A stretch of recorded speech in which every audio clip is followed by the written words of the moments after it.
Hello my dear friends, welcome to my YouTube channel. My name is Lakshmi Rani. आज से हम एक नया सीरीज स्टार्ट करने जा रहे हैं एडुटेरिया करंट अफेयर्स का, जो वार्षिकांक अभी न्यू आया है 2022 का, जिसमें आपको 1 मार्च 2021 से 1 अप्रैल 2022 तक के करंट अफेयर्स दी गई हुई हैं। साथ ही साथ समसामयिकी, वस्तुनिष्ठ प्रश्नोत्तर है और 20 प्रैक्टिस सेट्स दिए गए हैं। ये book BPSC, CDPO, UPPSC, JPSC, Bihar SI, SSC, banking etcetera सभी के लिए बहुत ही इम्पॉर्टेंट है। इसे अगर आप कर लेते हैं तो आपका करंट अफेयर्स पूरे तरीके से कंप्लीट हो जाएगा, कोई भी क्वेश्चन छूटेगा नहीं आपसे, और इस बुक से क्वेश्चन एग्जाम में आते ही हैं। तो इसे आप अच्छे से कर लें या फिर आप इस बुक को ले लें, ठीक है। तो चलिए आज हम स्टार्ट करने जा रहे हैं फर्स्ट चैप्टर, जो बजट दिया गया हुआ है, बजट 2022 और 23। इसमें है कि केंद्रीय बजट 2022-23 को किसने, वित्त मंत्री निर्मला सीतारमण ने 1 फरवरी 2022 को संसद में पेश किया था। इस बजट को सरकार ने अमृतकाल के बजट के लक्ष्य के रूप में नामित किया है। भारत जो है वो अमृतकाल में प्रवेश कर चुका है और 25 वर्ष की लंबी यात्रा के बाद हम आज़ादी के 100वें वर्ष पर पहुंचेंगे। सरकार का उद्देश्य अमृतकाल के निर्धारित लक्ष्यों को प्राप्त करना है, जो इस प्रकार दिए गए हुए हैं कि आर्थिक स्तर, समग्र कल्याण पर जोर देंगे, आर्थिक विकास में सहायता करेंगे, साथ ही साथ डिजिटल अर्थव्यवस्था को बढ़ावा देना, सार्वजनिक पूंजी निवेश की सहायता से निजी निवेश को प्रोत्साहन देना है। अब देखते हैं वित्तीय वर्ष 2022-23 में भारत की आर्थिक विकास दर क्या रहने का अनुमान लगाया गया है। तो 9.2% रहने का अनुमान लगाया गया है, और जो कि 2021-22 के आर्थिक सर्वेक्षण के अनुसार यह अनुमान 8 से 8.5% तक है। अब कुल प्राप्तियों होने का अनुमान और कुल खर्च होने का अनुमान आप देख लेंगे। फिर देखेंगे बजट घाटा क्या रहा, तो शून्य रहा, क्योंकि जितना इन्होंने प्राप्त किया उतना ही खर्च किया। 39,44,909 करोड़ का बजट था, ठीक है। तो जितने प्राप्त हुए उतने खर्च हुए, तो ये बजट आपका हो गया बजट घाटा शून्य। फिर आप देखेंगे राजकोषीय घाटा, राजस्व घाटा, प्रभावी राजस्व घाटा, प्राथमिक घाटा। तो राजकोषीय घाटा जीडीपी के अनुसार 6.4, राजस्व घाटा जीडीपी का 3.8%, प्रभावी राजस्व घाटा जीडीपी का 2.6% और प्राथमिक घाटा जीडीपी का 2.8%। ये है 2022-23 का। फिर कुछ पॉइंट्स दिए गए हुए हैं, जैसे 15वीं वित्त आयोग की सिफारिशों के अनुसार राज्य को जीएसडीपी के 4% तक के राजकोषीय घाटे की अनुमति होगी, जिसमें से 0.5% विद्युत क्षेत्र सुधार से संबंधित होगा।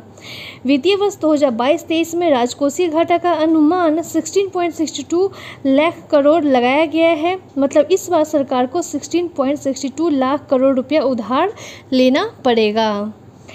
सरकार ने 2025-26 राजकोषीय घाटा को जीडीपी का 4.5% तक लाने का लक्ष्य रखा है। अब हम देखते हैं कि रुपया कहाँ से आता है और कहाँ को जाता है। तो रुपया आता है 5 जगह से: उधार एवं अन्य देयताएं, GST, corporation tax, income tax और केंद्रीय उत्पाद शुल्क। कितना कितना % आता है वो आप देख लेंगे। फिर कहाँ जाता है, तो ब्याज अदायगी, करों और शुल्कों में राज्यों का हिस्सा, केंद्रीय क्षेत्र की योजना, वित्त आयोग और अन्य अंतरण।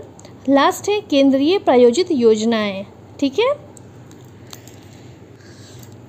आत्मनिर्भर भारत के दृष्टिकोण को प्राप्त करने के लिए सरकार पीएलआई स्कीम 14 सेक्टरों के लिए लाई है। पीएलआई स्कीम के तहत 5G के लिए मजबूत इकोसिस्टम तैयार करने पर भी जोर दिया जा रहा है। तो हो सकता है कि 15वां सेक्टर 5G को पीएलआई स्कीम का 15वां सेक्टर घोषित किया जाए। अभी कितने हैं, तो 14 सेक्टर वर्तमान में है। भारत 2030 तक 280 गीगावाट सौर ऊर्जा का लक्ष्य प्राप्त करेगा, ये आप याद कर लेंगे।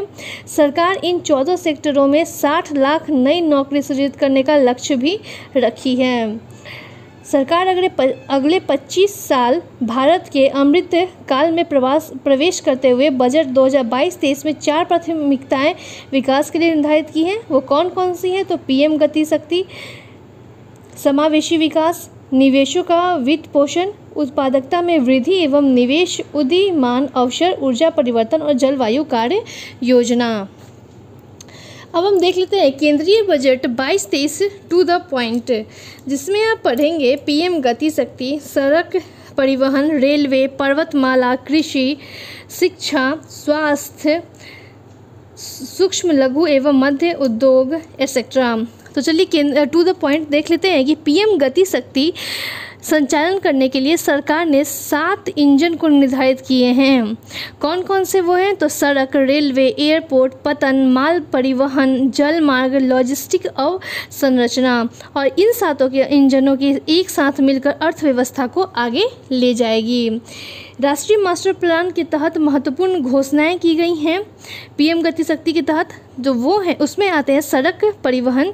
तो 2022-23 में 25,000 किलोमीटर नेशनल हाईवे का निर्माण किया जाएगा और पीपीपी मोड पर आधारित 4 स्थानों पर मल्टी मॉडल लॉजिस्टिक पार्क आरंभ की जाएगी। अब रेलवे को देख लेते हैं। रेलवे में एक स्टेशन एक उत्पाद, 1 स्टेशन 1 प्रोडक्ट की अवधारणा रेलवे में लाई जाएगी।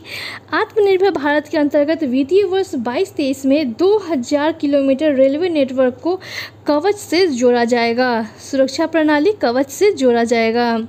और अगले 3 साल में 400 नए वंदे भारत ट्रेन का विकास और विनिर्माण किया जाएगा। 100 पीएम गति शक्ति कार्गो टर्मिनल्स तैयार किए जाएंगे। पहला कहाँ हुआ था? तो झारखंड में शुरू किया गया था। पर्वतमाला रोपवे अब सार्वजनिक परिवहन के रूप में प्रयोग होगा। इसे पर्वतमाला परियोजना में शामिल किया गया, यानी कि यह अब सड़क परिवहन राजमार्ग मंत्रालय में आ जाएगा। दुर्गम पहाड़ी क्षेत्रों में परंपरागत सड़कों के विकल्प में पीपीपी मोड पर एक राष्ट्रीय रोपवे विकास कार्यक्रम चलाया जाएगा। वर्ष 2022-23 में 8 रोपवे परियोजनाओं की शुरुआत की जाएगी, जिसकी कुल लंबाई 60 किलोमीटर होगी। सरकार ने राज्य को 1 लाख करोड़ रुपया ब्याज मुक्त लोन 50 साल के लिए देगी, जिसके तहत राज्य अपने अपने क्षेत्र में इंफ्रास्ट्रक्चर को बढ़ावा देंगे। कृषि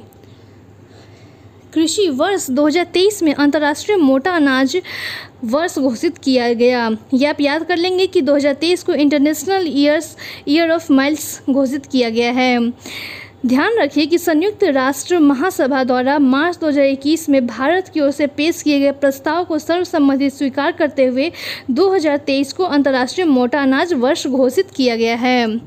गंगा नदी के दोनों तरफ 5 किलोमीटर में किसानों को रसायन मुक्त प्राकृतिक खेती करने का बढ़ावा दिया जाएगा।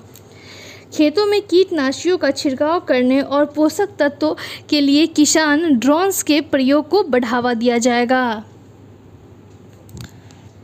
बजट 2022-23 में 5 नदी लिंक परियोजनाओं को जोड़े जाने की घोषणा की गई है, जो ये हैं दमन गंगा पिंजाल, सेकेंड है पार Tapi Narmada, 3rd Godavari Krishna, 4th Krishna Pennar, 5th Pennar Kaveri. 44,605 crore रुपए की लागत से केन बेतवा लिंक परियोजना को चालू किया जाएगा। केन नदी का पानी बेतवा में जाएगा। इस परियोजना से 103 मेगावाट हाइड्रो पावर और 27 मेगावाट सौर ऊर्जा का उत्पादन भी किया जाएगा। वित्तीय वर्ष 2022-23 के लिए दी जाने वाली टॉप 3 सब्सिडी कौन कौन सी हैं? तो फूड सब्सिडी, फर्टिलाइजर सब्सिडी और पेट्रोलियम सब्सिडी। शिक्षा, पीएम ई विद्या योजना के तहत 1 क्लास 1 टीवी चैनल के कार्यक्रम को 12 टीवी चैनलों से बढ़ाकर 200 टीवी चैनल किया जाएगा। इसे सभी राज्य 1 से 12 तक की कक्षा के छात्रों के लिए अपनी क्षेत्रीय भाषाओं में अनुपूरक शिक्षा प्रदान कर सकेंगे। व्यावसायिक पाठ्यक्रम के तहत कौशल को बढ़ावा देने के लिए वर्ष 22-23 में विज्ञान और गणित में 750 वर्चुअल प्रयोगशालाओं और समकालीन शिक्षण परिवेश के लिए 75 स्किलिंग ई लैब्स की स्थापना की जाएगी। बजट में डिजिटल विश्वविद्यालय की स्थापना की घोषणा की गई है। यह विश्वविद्यालय नेटवर्क आधारित हब स्पोक मॉडल पर बनाया जाएगा। अब देखते हैं स्वास्थ्य health. National digital health ecosystem को लागू किया जाएगा। मानसिक स्वास्थ्य परामर्श एवं देखभाल सेवाओं तक बेहतर पहुंच के लिए नेशनल टेलीमेंटल हेल्थ प्रोग्राम शुरू किया जाएगा। इसके लिए 23 टेलीमेंटल हेल्थ सेंटर्स का एक नेटवर्क स्थापित होगा। महिलाओं और बच्चों के समग्र स्वास्थ्य लाभ के लिए मिशन शक्ति, मिशन वात्सल्य, सक्षम आंगनवाड़ी और पोषण 2.0 को शुरू किया जाएगा। 2 लाख आंगनबाड़ियों को सक्षम आंगनवाड़ी के रूप में समून्वयन किया जाएगा। नेक्स्ट है सूक्ष्म लघु और मध्यम उद्योग MSME। MSME को लाभ पहुंचाने के लिए उद्यम, ई-श्रम, NCS, NSM पोर्टल को एक साथ जोड़ा जाएगा। ECLGS emergency credit line guarantee scheme के तहत 130 लाख से अधिक MSME को अतिरिक्त ऋण प्रदान किया जाएगा। MSME से संबंधित credit guarantee trust for micro and small enterprises scheme को पुनर्जीवित किया जाएगा। इससे MSME उद्यमों को 2 लाख करोड़ रुपए का अतिरिक्त ऋण मिल सकेगा। 5 वर्षों में 6,000 करोड़ रुपए के परिव्यय से रैम्प प्रोग्राम को शुरू किया जाएगा। MSME के लिए घोषणाएं क्या क्या है? तो MSME के कामकाज को बढ़ाना और इससे तेजी लाना, रैम्प प्रोग्राम को लागू करना, विभिन्न पोर्टलों की इंटरलिंकिंग, ECLGS को लागू करना और हॉस्पिटैलिटी एवं संबंधित उद्यमों पर विशिष्ट ध्यान, CGTMSE का पुनरुद्धार। अब देखते हैं PM divine, prime ministers development initiative for north east region योजना उत्तर पूर्व परिषद के माध्यम से चलाई जाएगी। इस योजना के तहत उत्तर पूर्वी राज्यों के लिए विकास के लिए 1500 करोड़ रुपए खर्च होंगे। नेक्स्ट है महत्वाकांक्षी ब्लॉक कार्यक्रम। तो ये महत्वाकांक्षी जिला कार्यक्रम 112 जिलों में लागू है के तहत जिस जिला में ब्लॉक में विकास कम हुआ है उस पर वित्तीय वर्ष 2022-23 में इस कार्यक्रम के तहत ज़्यादा ध्यान दिया जाएगा। वाइब्रेंट विलेजेस कार्यक्रम, बॉर्डर सीमावर्ती क्षेत्रों में जो गांव हैं उसमें से जो भी गांव विकास के लाभ से वंचित रह गए हैं उस उत्तरीय ऐसे गांवों पर इस कार्यक्रम के अंतर्गत ध्यान दिया जाएगा। वर्ष 2022 में 1.5 लाख डाकघरों को कोर बैंकिंग सिस्टम से जोड़ा जाएगा। अनुसूचित वाणिज्यिक बैंकों में के द्वारा 75 जिलों में 75 डिजिटल बैंकिंग यूनिट्स की स्थापना होगी। इस अमृतकाल में ईज ऑफ डूइंग बिजनेस 2.0 और ईज ऑफ लिविंग के दूसरे चरण की शुरुआत की जाएगी। इसके अंतर्गत परिवेश पोर्टल के माध्यम से किसी भी तरह का ग्रीन क्लियरेंस दिया जाएगा, for example environment, forest, wild life. Company को आसानी से बंद समापन करने के लिए CPACE की स्थापना की जाएगी। AVCG प्रमोशन टास्क फोर्स का गठन किया जाएगा। जनवरी 2022 में कर्नाटक सरकार ने बंगलौर में भारत का पहला EVCG सेंटर का गठन किया। वित्तीय वर्ष 2022-23 में एम्बेडेड चिप आधारित ई-पासपोर्ट्स जारी किया जाएगा। बड़े पैमाने पर चार्जिंग स्टेशनों की स्थापना के लिए शहरी क्षेत्रों में स्थान की कमी पर विचार करते हुए बैटरी अदला बदली नीति लाई जाएगी। भू दस्तावेजों के IT आधारित प्रबंधन हेतु unique land parcel identification number अपनाने के लिए प्रोत्साहित किया जाएगा। दूर दराज के क्षेत्रों सहित सभी ग्रामों में ऑप्टिकल फाइबर बिछाने का लक्ष्य 2025 तक रखा गया है। वित्तीय वर्ष 2022-23 में हर घर नल जल के तहत 3.8 करोड़ परिवारों को कवर किया जाएगा। अभी तक 8.7 करोड़ परिवार कवर हो चुके हैं। वर्ष 2022-23 में PM आवास योजना के तहत 80 लाख मकान बनाए जाएंगे, ग्रामीण और शहरी। वित्तीय वर्ष 2022-23 से RBI के द्वारा डिजिटल रुपए लाने की घोषणा वित्त मंत्री ने की। अब ताप विद्युत संयंत्र में 5% से 7% हिस्सा बायोमास के रूप में जलाया जाएगा, जिससे प्रतिवर्ष 38 MMT कार्बन डाइऑक्साइड की बचत होगी। उद्योगों के लिए कॉल गैसिफिकेशन तथा कोयले की रसायन में परिवर्तन करने हेतु 4 प्राइवेट परियोजनाएं स्थापित की जाएगी। वित्त वर्ष 2022-23 के हरित अवसंरचना के लिए संसाधनों को जुटाने हेतु सॉवरेन ग्रीन बॉन्ड्स जारी किए जाएंगे। वर्ष 2022-23 में सहकारी समितियां और कंपनियां दोनों में समानता लाने के लिए टैक्स की दर 18.5% से घटाकर 15% कर दिया गया है। नागरिकों और को कौशल प्रदान करने के साथ साथ आजीविका हेतु digital ecosystem for skilling and livelihood का निर्माण किया जाएगा। इसका उद्देश्य है नागरिकों को सशक्त बनाना ताकि वे ऑनलाइन ट्रेनिंग के माध्यम से अपनी कुशलता का विकास कर सके। अंतर्राष्ट्रीय न्याय के तहत विवादों के समय पर निपटारे के लिए एक अंतर्राष्ट्रीय मध्यस्थता केंद्र स्थापित किया जाएगा। 2022 फरवरी में गिफ्ट सिटी अहमदाबाद में भारत का पहला अंतर्राष्ट्रीय समृद्धि मध्यस्थता केंद्र स्थापित कर दिया गया है। वर्चुअल डिजिटल परिसंपत्ति से हुई आय पर 30% की दर से टैक्स लिया जाएगा।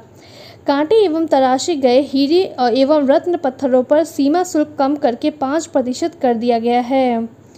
सरकारी समितियों पर सरचार्ज की दर 12% से घटाकर 7% कर दिया गया है।